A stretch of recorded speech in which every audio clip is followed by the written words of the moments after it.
El millonario que cenaba con su prometida y suegros, cuando la mesera le pide escapar, sintió, por una fracción de segundo, que todo se quedaba suspendido entre el sonido del piano y el tintinear de las copas. La mano que le tiró del brazo no era la de su prometida, ni la de ninguno de los anfitriones de esa mesa larga y pulcra. Era la mano de Luise, la mujer que le traía el almuerzo todas las semanas y que conocía el gesto exacto con que él cortaba la carne. «Tienes que salir de aquí», murmuró, y sus labios rozaron su oído con la urgencia de quien ofrece una puerta entreabierta en medio de la noche.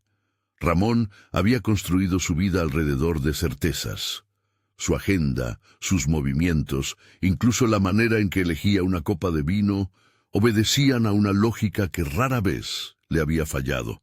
Empresario de fama y fortuna, acostumbrado a resolver problemas con llamadas y decisiones, vivía con el confort de quien cree que el dinero es un muro que protege contra la sorpresa. Y sin embargo, nadie le había enseñado a interpretar los silencios de una mesa familiar, a leer los matices de la lengua que lo dejaba fuera. El bistró, para él, era un santuario pequeño. No era por la comida, aunque la cocina cumplía, ni por la música, aunque el piano arrullaba los días.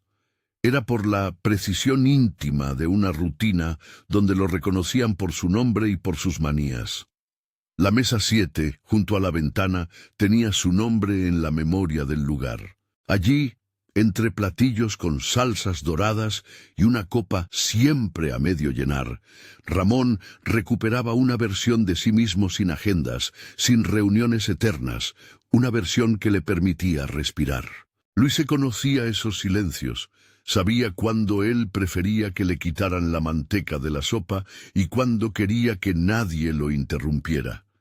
Ella era la jefa de sala por vocación, y silenciosamente, su principal confidente.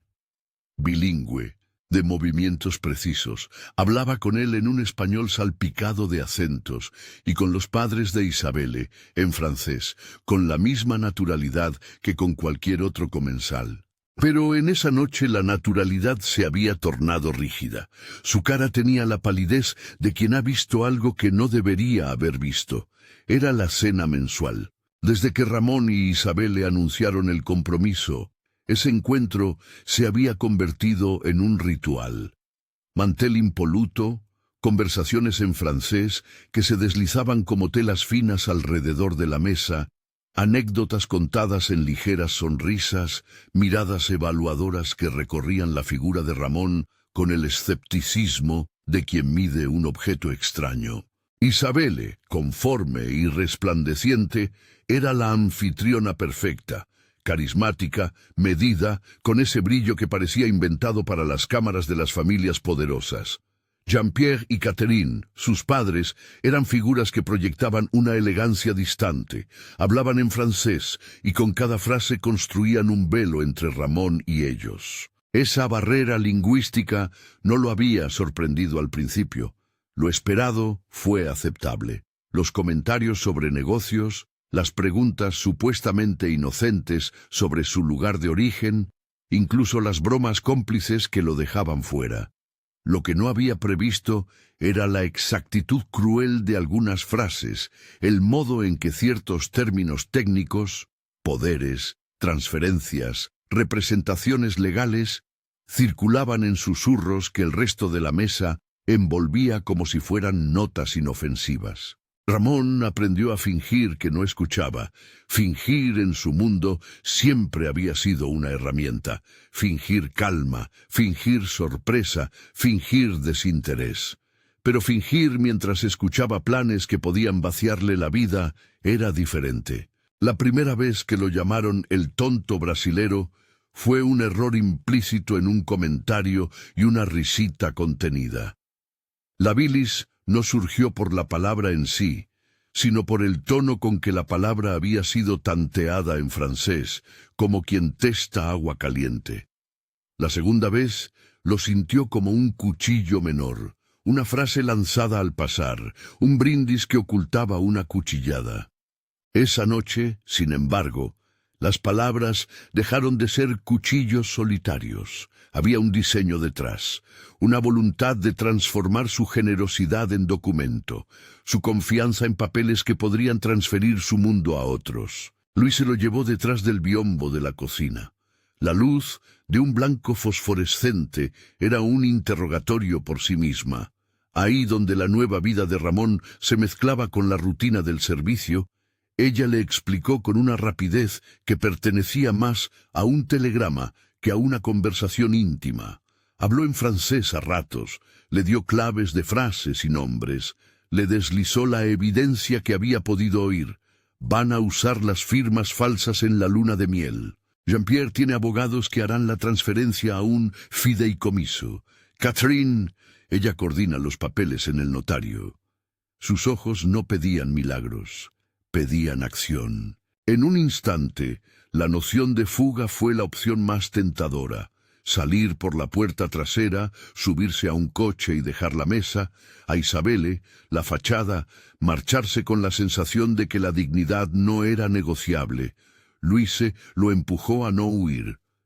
Si te vas y notificas a tu asistente, ellos lo sabrán y todo quedará limpio, dijo con voz baja.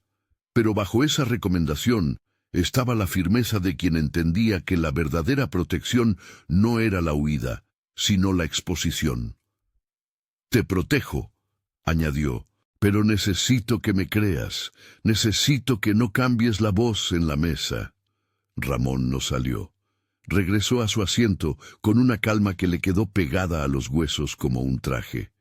Bebería del vino, sonreiría en los momentos protocolarios, contestaría en el idioma que le dieran.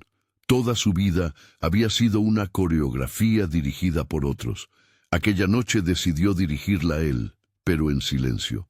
Su decisión no fue la de un hombre apabullado por el miedo, fue la de alguien que comprendió, en un golpe frío, que la estrategia era otra. Si se iba, si gritaba, si denunciaba de inmediato, perdería el elemento sorpresa. Si fingía ignorancia, si podía reunir pruebas, podría transformar la cena en su propia escena de justicia. Volvió a la conversación con la misma sonrisa que siempre ponía frente a las cámaras internas. Isabelle le tocó la mano con afecto calculado. Su boca olía a crema y a champán. Catherine contó un recuerdo de juventud y Jean-Pierre lanzó una broma que obtuvo risas discrecionales. Todo eso se desarrollaba fuera del alcance de las verdaderas palabras. Solo Ramón y Luise sabían el guión oculto que se estaba escribiendo en los pasillos. La primera intervención que Ramón decidió ejecutar fue la más humilde y la más peligrosa. Aprender a escuchar como ellos lo hacían. No solo entender el idioma, sino comprender el timbre, las claves, las fórmulas que convertían una frase en una orden jurídica. Comenzó con clases privadas, pocas y concentradas, dispuesto a aprender los matices del francés que sonaban como puertas abiertas o cerradas. Leía contratos en voz alta, repasaba palabras por la noche, metamorfoseaba su muro de plata en una sensibilidad nueva. Luis fue su primer traductor y su primer cómplice. Entre platos y bandejas, entre el olor a mantequilla y el acero del fregadero, ella le repetía términos, anotaba nombres en servilletas dobladas, y le enseñaba a practicar las frases que necesitaría para no ser excluido de nuevo. No es solo la lengua, le decía ella en voz baja, apoyando la palma de una mano en su antebrazo. Es la forma de decir algo sin que suene como pregunta. Es la manera en que ellos se confirman a sí mismos al cerrar un verbo.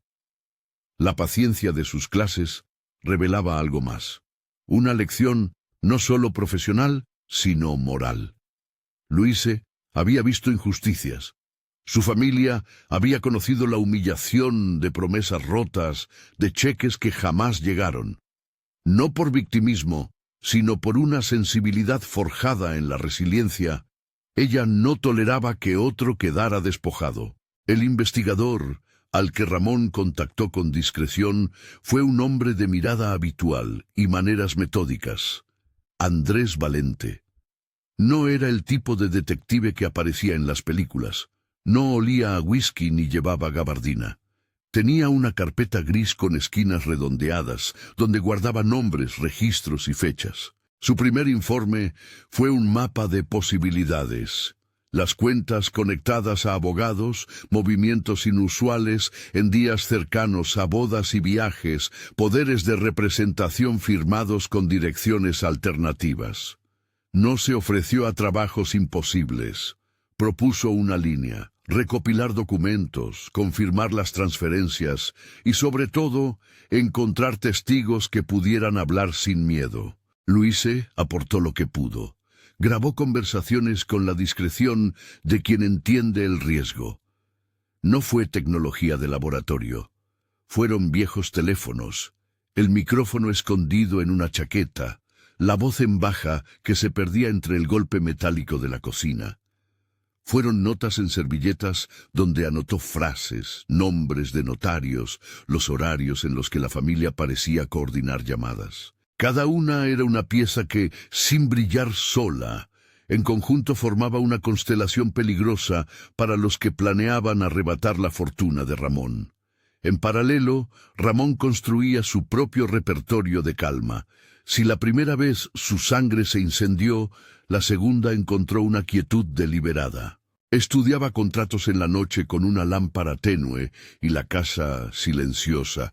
Practicaba la pronunciación de mandats, procès verbal, pouvoir, hasta que esas palabras dejaron de sonar como ladrillos arrojados contra su pecho y se volvieron herramientas en sus manos.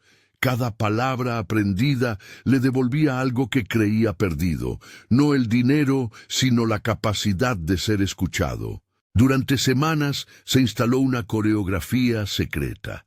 Almuerzos con Luis donde ensayaban, encuentros con Andrés donde cruzaban documentos y llamadas, noches en que el teléfono de Ramón sonaba con la voz apagada de alguien que solo informaba pequeños hallazgos.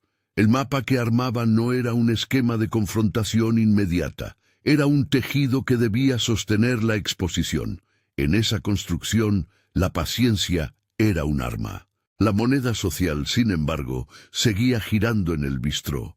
Las cenas continuaron, como si fuera posible mantener la vida pública intacta mientras se labraba una guerra silenciosa.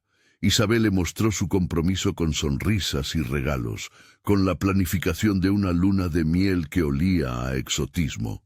Jean-Pierre hablaba de inversiones con la seguridad de quien conoce redes. Catherine se ocupaba de los detalles. El notario, la lista de invitados, el orden del discurso. En el centro de esa escena, Ramón permanecía como un actor que había aprendido otra voz, elegante, indulgente, con la mirada suficientemente cálida como para que nadie sospechara que estaba contando los segundos. Las escenas cotidianas tuvieron momentos de belleza y de tensión, contiguos. Una mañana, entre bandejas, Luis confesó en primera persona algo que explicaba su decisión de jugarse. Mi padre perdió todo por confiar en promesas con sellos y firmas. No pedí venganza, pedí que alguien más no pasara por lo mismo. Ver a Ramón, dueño de una vida que es también una vulnerabilidad, me obligó a actuar. Si no paro esto, la violencia de la mentira se repite y me convierto en cómplice por silencio. Su confesión desplegó una humanidad compleja, no una heroína sin heridas, sino una mujer que cargaba su propio pasado y que decidió usar esa experiencia para frenar a los que, con maneras finas, destrozan vidas. Ramón, por su parte, reveló su transformación en actos pequeños. Dejó de responder a las microhumillaciones con veneno y empezó a convertir esas mismas humillaciones en información. Anotó nombres que antes no había escuchado. Memorizaría la cadencia de voces que antes había ignorado. En el proceso, algo se quebró y otro algo nació. La admiración por la sencillez con que Luis construía su mundo, por su coraje que no reclamaba honores. Sus encuentros, al principio estratégicos, lentamente se hicieron de un calor que no tenía nada que ver con conspiraciones. Era el calor de dos personas que, en la urgencia, habían aprendido a confiar en la inteligencia y en la honradez del otro. No todo era secreto y frío. Hubo momentos de risa compartida en la cocina, cuando un chef dejaba caer un plato y ambos, sin alardes, improvisaban un chiste. Hubo tardes en que Ramón llevaba grabaciones a su apartamento y las escuchaba una y otra vez, no para regodearse, sino para descifrar. Hubo, sobre todo, una atención nueva a los detalles. El modo en que Jean-Pierre fruncía el ceño al escuchar la palabra notario. La manera en que Catherine evitaba mirar a los ojos cuando hablaban de poder. Esos detalles, antes inatendibles, se volvieron claves. A medida que los días pasaban, la tensión aumentaba. El método no era la violencia, era la exposición, y la exposición requiere pruebas. Andrés, con su carpeta gris, entregó a Ramón un archivo donde aparecían transferencias a empresas con nombres genéricos, cuentas que cambiaban de titular en días cercanos a viajes planificados y, lo más inquietante, documentos firmados con poderes de representación otorgados con fechas que no coincidían. No era una condena automática. Era suficiente para pedir una auditoría, para poner en marcha un proceso que hiciera visible lo invisible. Fue en una de esas noches, revisando papeles bajo la luz de la mesa, que Ramón sintió por primera vez una claridad que no había conocido. La riqueza puede ser un escudo, pero también una jaula.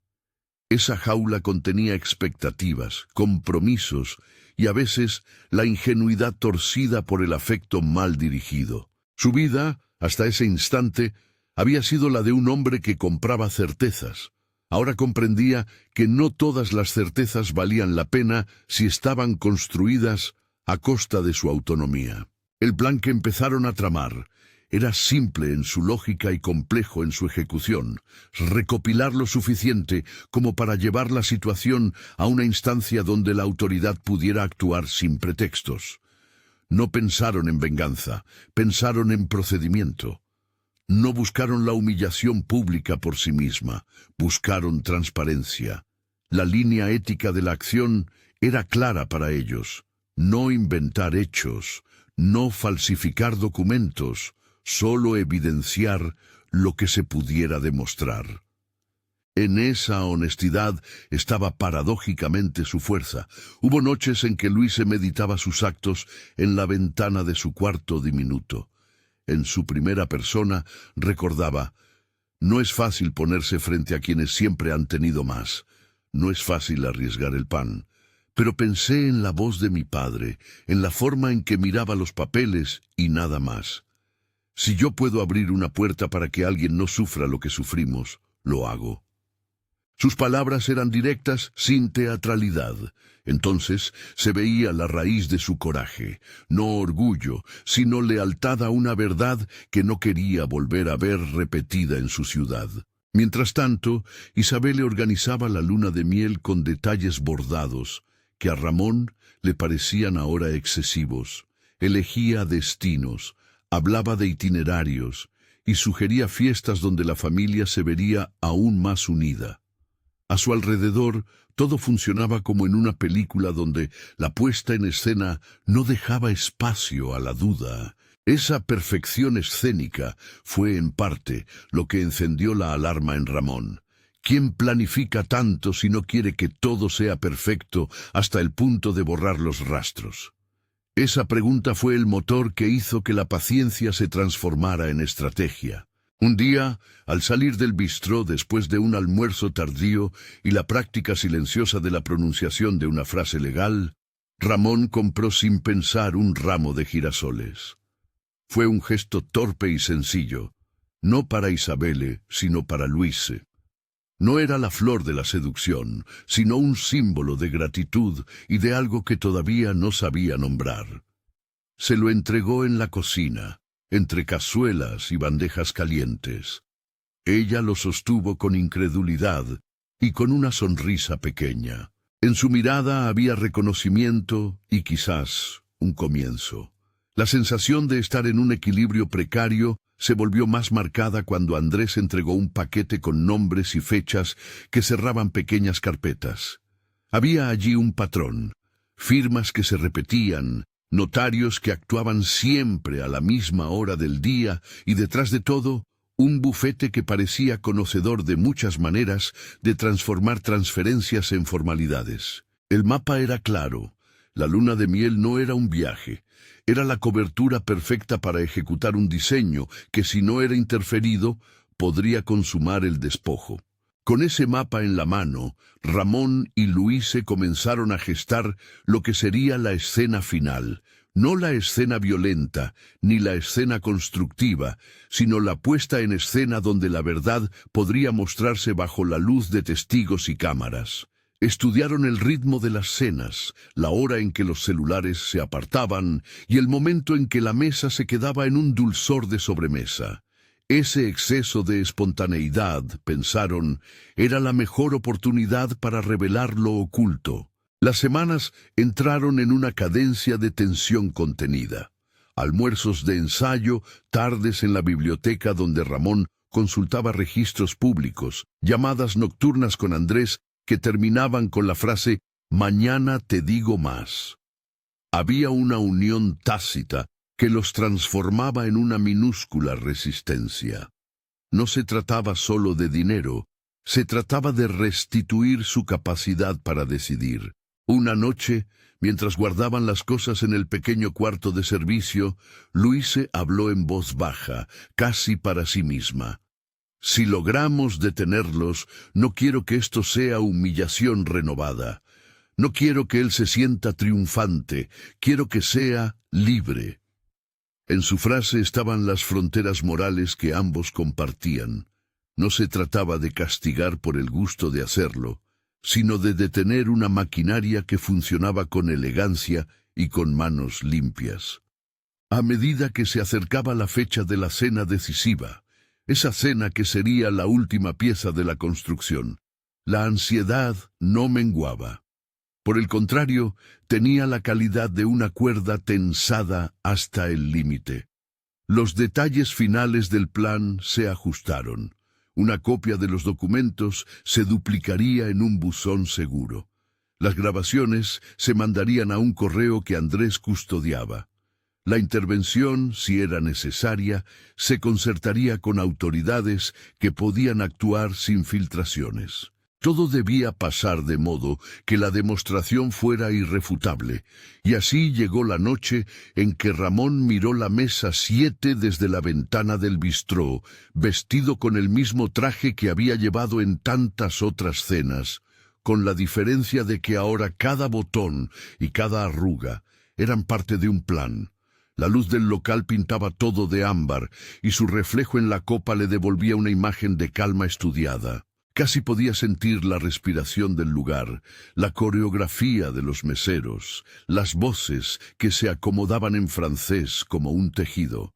Afuera, la ciudad seguía indiferente.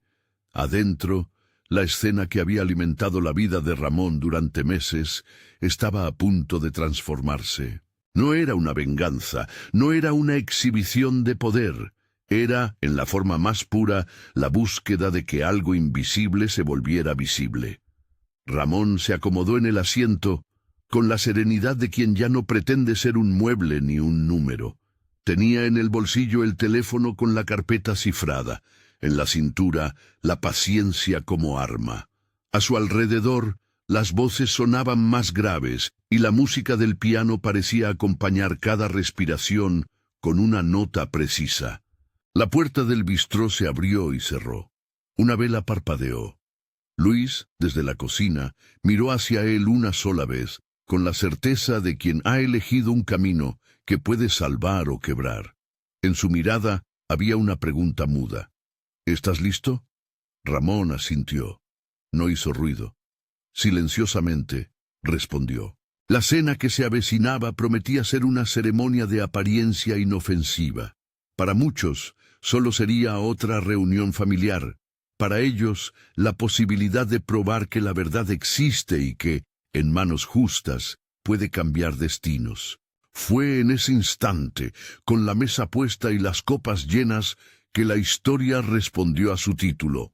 El millonario que cenaba con su prometida y suegros recibió de una mesera la orden de escapar y decidió en su lugar quedarse para transformar la advertencia en justicia. Quédate hasta el final. La cena de esa noche no fue lo que parecía. La vela en la mesa 7 tembló como un pequeño juramento, mientras los comensales se acomodaban. El piano, esa noche, parecía tocar detrás de una cortina, como si cada nota midiera el tiempo antes de que algo se rompiera o se revelara. Ramón miró la luz en su copa. Cada burbuja era un pensamiento contenido.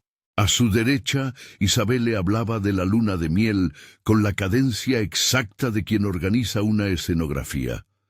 A su izquierda, Jean-Pierre pronunciaba palabras en francés que antes solo le habían parecido música de fondo. Catherine sonreía con una cortesía entrenada, limpiando la suya de cualquier emoción que pudiera asomar. Luis estaba en la cocina hasta el último segundo, ajustando un delantal, cruzando miradas con el chef, respirando como quien mide una ola antes de entrar al agua. En su pecho había una mezcla que no era solo miedo, era responsabilidad, memoria. Una promesa que había hecho a la sombra de los papeles rotos que su padre encontró. Recordó por un instante el filo de la decepción en la cara de aquel hombre, las noches mudas en que su familia contaba lo perdido y ella prometió que, si podía, no permanecería callada otra vez. Pensó en Ramón como un hombre al que la fortuna había dado todo menos esa lección, que la riqueza puede ser también vulnerabilidad. Mientras el postre llegó, la sobremesa se estiró en la forma en que lo hacen las conversaciones impostadas, con silencios calculados y risas perfectamente colocadas.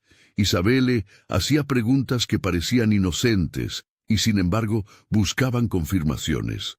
Jean-Pierre aprovechaba para intercambiar señas con alguien al final de la mesa. Catherine, sutil, deslizaba una anécdota que llenaba de nostalgia el ambiente. Ramón escuchó todo como si escuchara una partitura y, por primera vez, no se dejó arrastrar. No respondió a las punzadas, las anotó.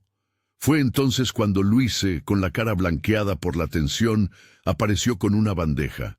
Fingió torpeza y dejó que un borde del mantel se moviera, justo lo suficiente para que entre la porcelana y el vino se deslizaran dos cosas, una servilleta doblada y un pequeño empujón de metal que nadie notó salvo Ramón. Él percibió el contacto frío, el peso como una promesa.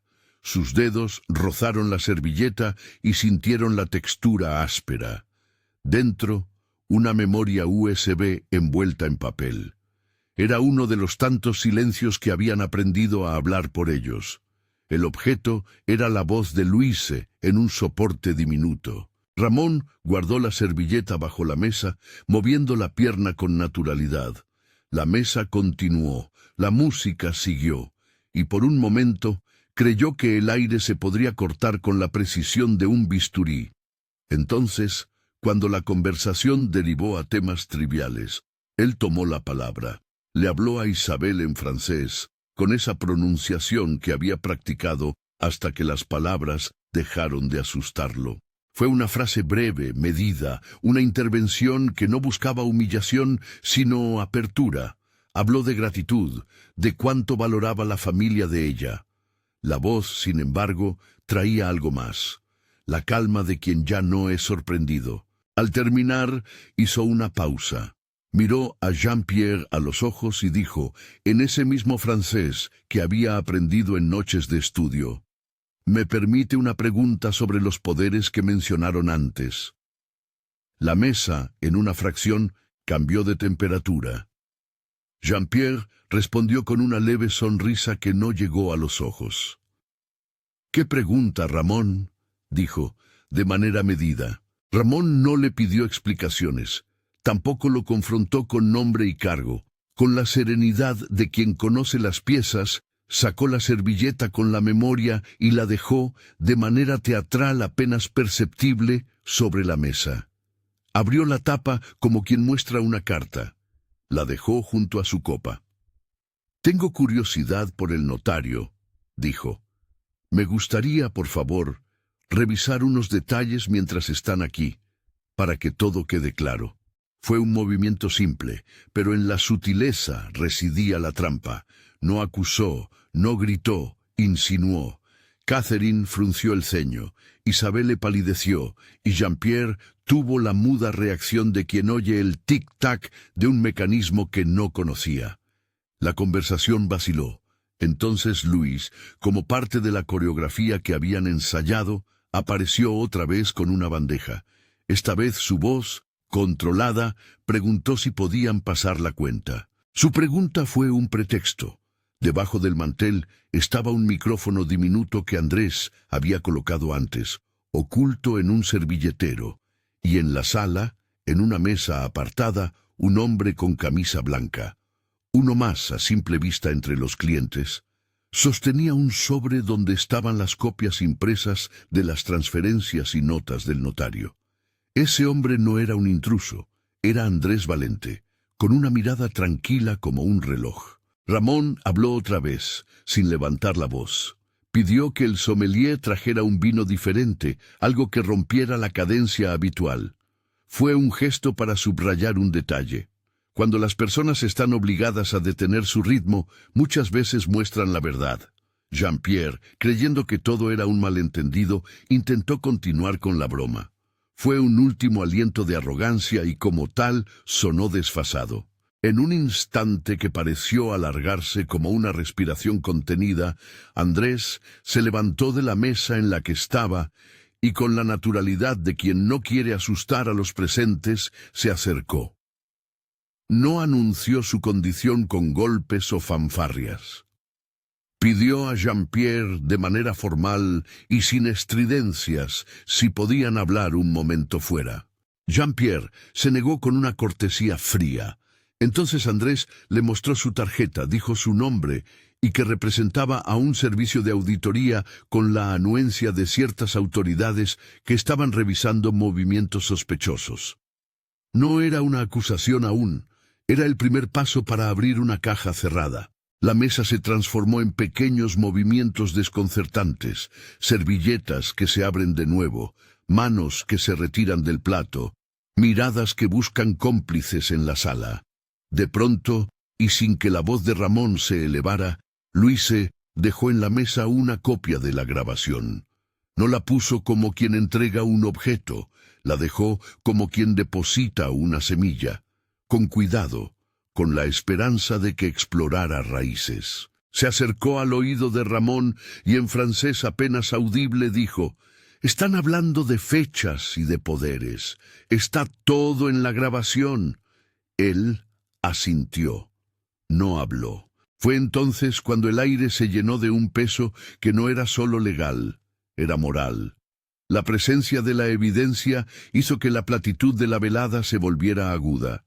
Alguien en la sala, un comensal al que no conocían, observó la escena y llamó al maître d', que a su vez, sin dramatismo, se apartó para hablar con Andrés. En pocos minutos, dos figuras vestidas de civil cruzaron hacia la mesa con la discreción de quienes cumplen órdenes. Uno con un documento oficial, otro con un teléfono donde se proyectaban las transacciones. No hubo gritos, simplemente se presentaron como representantes de las autoridades, responsables de una investigación que, hasta ese momento, había sido un murmullo. Jean-Pierre trató de recomponer la escena. Sus palabras, sin embargo, tuercieron. Catherine lloró por primera vez en público, pero no por dolor, por la impresión de ver que su teatro se desmoronaba. Isabelle, en un gesto de desesperación, tomó la mano de Ramón, como si aún pudiera recuperar algo con el contacto físico. Él la retiró con delicadeza. No violentó su intimidad. Solo dejó claro que entre ellos ya no había pacto posible. Hubo preguntas, hubo documentos que se mostraron, Hubo, sobre todo, la revelación de que esos poderes no eran meras formalidades. En algunos casos se trataba de instrucciones delegadas con firmas que, en la fila de las fechas, no coincidían. Los nombres de notarios aparecían como piezas repetidas en diferentes actos. No era un rompecabezas para ser resuelto en una cena. Era un mapa de intenciones que requería la intervención de quienes representan la ley. Las autoridades solicitaron que Jean-Pierre y Catherine se mantuvieran disponibles para aclaraciones. No se trató de una escena hollywoodense con esposas y gritos. Fue algo más banal y más devastador, la constatación de que su red de seguridad se deshilachaba. En la sala algunos clientes murmuraban, fuera, en la calle, la noche seguía su curso indiferente. En el bistró, el secreto común que había sostenido una familia poderosa se abrió como una fisura. Después se produjo la salida. Las figuras se marcharon en silencio. La familia se elevó en un movimiento impecable de dignidad herida. Isabel le dejó una palabra rota en el aire, un «lo siento», que fue más escena que arrepentimiento. Al atravesar la puerta miró a Ramón con una mezcla de sorpresa y rabia muda. Pero era tarde. Su guión se había acabado. El bistró quedó con su aroma habitual. Mantequilla, vino, café. Solo que ahora la atmósfera conservaba una resonancia nueva. La sensación de que algo había sido reparado. Ramón, en la mesa, dejó caer la servilleta con la memoria USB. Luis se apoyó en el quicio de la cocina y por un instante su cuerpo pareció desmoronarse de cansancio. Andrés, con su carpeta gris, se acercó a Ramón y le dio una palmada en el hombro, el gesto sobrio de quien reconoce una alianza lograda. No hubo júbilo en la victoria. En su lugar, una calma rota por la conciencia de que el proceso apenas empezaba. «No es el final», dijo Andrés en francés un tanto esforzado, como si quisiera tranquilizar. «Lo importante es que ahora hay indicios suficientes para que la investigación avance». Ramón asintió. Era la verdad que podían decir sin prometer verdades definitivas. La prensa, inevitable, llegó a veces con la prudencia de quien sabe que ciertas historias son frágiles. Otras veces con la voracidad de quien busca titulares. Ramón optó por el silencio. No dio declaraciones públicas esa noche. Fue a su apartamento y dejó que la ciudad murmurara por su cuenta. En el vacío de su sala, el ruido de las calles parecía una pared que lo protegía y lo dejaba solo con una mezcla de alivio y pena. Luis se lo esperó en la puerta del bistró cuando todo terminó. Llevaba aún la huella del calor de la cocina en las manos y en la cara la claridad de quien había hecho lo que debía hacerse. No habló de heroísmo, no quería medallas. Solo miró a Ramón como se mira a alguien que ha sobrevivido a una prueba donde la dignidad estuvo en juego. Él, sin artificios, le ofreció los girasoles que había comprado semanas atrás como un gesto torpe y verdadero. Ella rió, suavemente, sin altibajos dramáticos. No aceptó la flor con una dramática rendición. La tomó con la familiaridad de quien reconoce un gesto honesto. En los días que siguieron, la vida se reorganizó alrededor de pasos menos visibles. Andrés entregó a Ramón informes que eran mapas de papeles, transferencias congeladas, solicitudes de medidas cautelares, entrevistas con notarios sorprendidos por fechas que no coincidían. No eran condenas, eran por el momento caminos que la ley debía recorrer. La familia de Isabelle se mantuvo en la esfera privada de sus abogados. Los ecos en la prensa oscilaron entre la indignación pública y la especulación. Ramón, que hasta entonces había confiado en el poder del dinero para cerrar cualquier grieta, comprendió que la justicia no se compra con cuentas ni con sonrisas. Se compra con tiempo, pruebas y, sobre todo, con la voluntad de sostener la verdad. Entretanto, la relación entre Ramón y Luis fue tomando su propia forma, lejos del anuncio triunfal. No hubo grandes declaraciones inmediatas. Hubo, en cambio, encuentros para reparar las cosas que la urgencia había dejado sin terminar. Paseos por barrios modestos donde ella le mostró lugares que significaban algo. Tardes en las que él estudiaba francés con una taza de café al lado. Conversaciones en las que él contaba su infancia con la franqueza de quien ya no necesita protegerse con el brillo de su fortuna. La curiosa transformación de Ramón no fue la de un hombre que reniega de su pasado. Fue la de alguien que decide elegir otra manera de estar en el mundo. Vendió a su manera algunas posesiones que le pesaban más por su significado que por su utilidad. No fueron gestos públicos para la galería, fueron decisiones íntimas que le permitieron respirar. Compró, por ejemplo, un pequeño departamento en un barrio donde Luis se conocía a la gente de la carnicería y al que, en su lenguaje, se llegaba con pasos tranquilos. Era un gesto simbólico, cambiar el dorado por la madera, el cristal por la cortina simple. En una tarde templada, cuando el otoño empezaba a teñir las hojas con matices dorados, Ramón la invitó a su nuevo departamento. La vivienda era modesta comparada con la mansión que había sido su escudo, pero inhalaba vida. Había una mesa pequeña junto a la ventana, una planta en la repisa y, sobre la mesa, un pequeño jarrón con girasoles, ya flojos pero vivos. Luis entró y dejó su delantal en una silla. No era una entrada dramática, era apenas el gesto cotidiano de quien tiene confianza. Se sentaron a una cena para dos, preparada por ellos mismos. Una pasta sencilla, pan, vino comprado en una tienda de barrio. No había mantel de hilo ni cubiertos que exigieran etiqueta. Fue la primera vez que Ramón comió sin la sensación de que estaba representando un papel.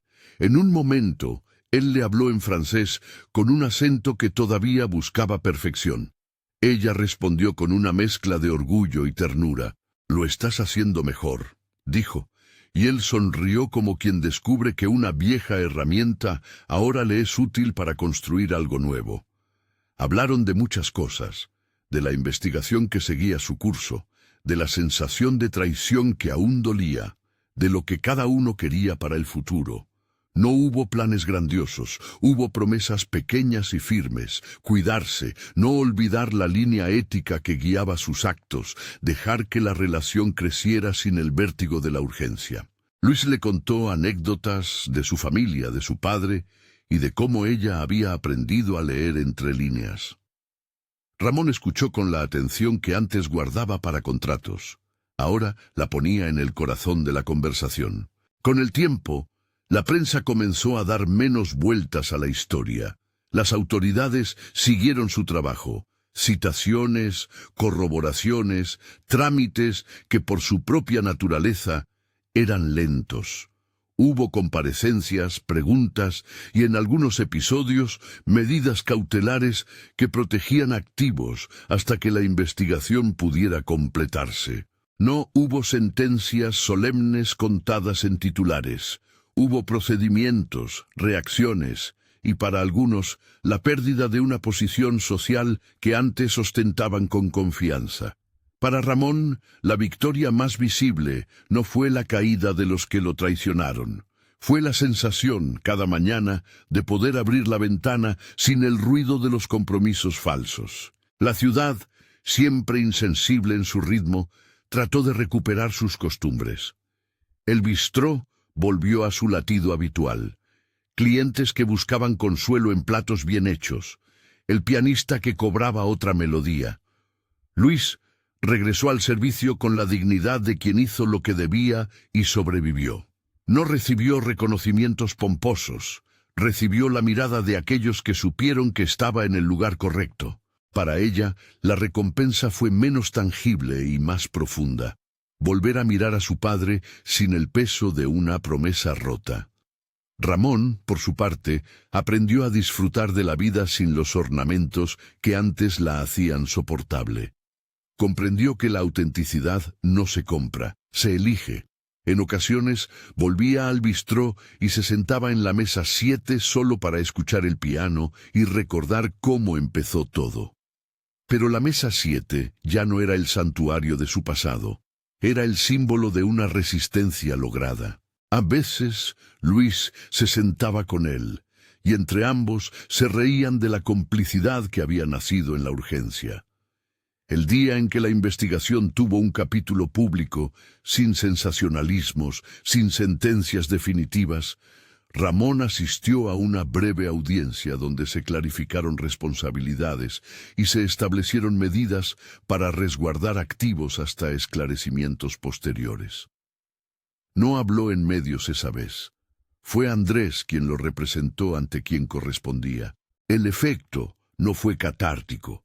Fue un trámite con consecuencias, un paso más en un proceso que no buscaba venganza sino justicia.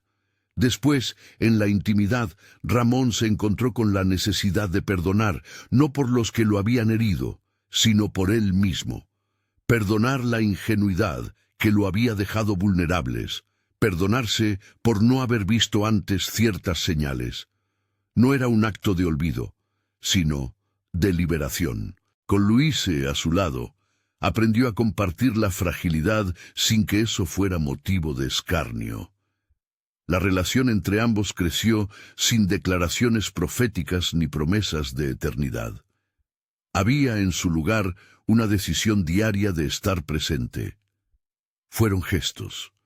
Compartir el pago de la cuenta en un restaurante barato, cocinar juntos en un departamento con ventanas que daban a una calle pequeña, aprender a reír de los fallos de pronunciación en francés. Y en todas esas pequeñas cosas surgía algo más que gratitud, un afecto que no se construía sobre la lástima ni sobre la deuda moral, sino sobre el respeto mutuo.